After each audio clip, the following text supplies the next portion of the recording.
আমি যে পুঁই শাকের বহুত বড় ফ্যান কিংবা লাভার সেই রকম কিন্তু কিছু না। কিন্তু এরকম সুন্দর সুন্দর তরতাজা পাতা দেখলেই না খালি লোভ লাগে। আরো তাজবের কথা হইলাম, শাক বা তরকারি খাওয়ানোর লেগা না, লাগে পাঙ্গাস মাছের পাতুরি খাওয়ানোর লেগা। যবে থেকে এই পাঙ্গাস মাছের পাতুরি রান্না শিখছি তবে থেকে এই পুঁই শাক দেখলে আমার মাথার ভিতরে মনের ভিতরে খালি ইটিস পিটিস করা শুরু করে যে সিরাল পাতুরি বানাবি পাতুরি বানাবি।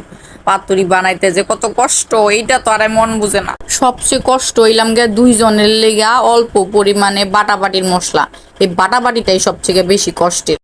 বেশি পরিমাণে হইলে তো তাও ব্লেন্ড করে লন যায়, কিন্তু এতটুক মশলা পাটাই ছাড়া কামও হয় না। মশলা লাগবো আবার একদম মিহিন। কি যে একটা বিপদ দেখেন, লোভ সামলাবে না পাইরা সত্যি সত্যি সিরা শুরু করে দিস। লোভে পইরা তো সিটতাছি, কিন্তু বারবার গেলেই তো দুমটা বাইরে হয়ে যাবনি।